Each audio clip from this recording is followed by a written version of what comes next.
کہ اللہ کے نبی صلی اللہ علیہ وسلم کا جو مقام اور مرتبہ اتنا ہے، علماء نے لکھا ہے کہ اللہ کے نبی صلی اللہ علیہ وسلم کی جسم اطہر کے ساتھ، آپ علیہ السلام کے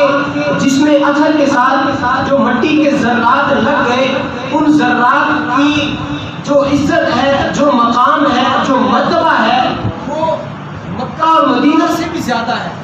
عرش و کرسی سے بھی زیادہ ہے، لوح و قلم سے بھی زیادہ ہے، زمین و آسمان کی ہر چیز سے اس مٹی کے ذرے کا مقام سب سے زیادہ ہے۔ جو مٹی کا ذرہ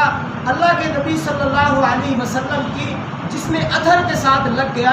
اس مٹی کا مقام ہر چیز سے زیادہ ہو گیا۔ اب آپ مجھے یہ بتائیے، وہ مٹی کا ذرہ جو اللہ کے نبی صلی اللہ علیہ وسلم کی ذات اقدس کے ساتھ، آپ کے جسم مطہر کے ساتھ لگا، اس کا مقام اور مرتبہ عرش و کرسی سے بڑھ گیا، اس کا مقام اور مرتبہ لوح و قلم سے بڑھ گیا، اس کا مقام اور مرتبہ زمین و آسمان سے بڑھ گیا۔ حالانکہ اس مٹی کے ذرے کے اندر کوئی عقل بھی نہیں ہے، اس کا کوئی حسب نسب بھی نہیں ہے، اس کے اندر کوئی شعور بھی نہیں ہے، کوئی ادراک بھی نہیں ہے، کوئی علم بھی نہیں ہے۔ وہ مٹی کا ذرہ حضور کے ساتھ لگ جائے، اتنا مقام پا جائے، تو پھر میں آپ سے پوچھتا ہوں، وہ ابوبکر صدیق جو حضر میں آپ کے ساتھ تھا، سفر میں آپ کے ساتھ تھا، ہجرت میں آپ کے ساتھ تھا، پریشانی آئی آپ کے ساتھ تھا، تکلیف آئی آپ کے ساتھ تھا، بدر میں آپ کے ساتھ تھا، حنین میں آپ کے ساتھ تھا، خندق میں آپ کے ساتھ تھا، تبوک میں آپ کے ساتھ تھا، آج روزے کے اندر بھی آپ کے ساتھ ہے، اس کا مقام اور مرتبہ کتنا زیادہ،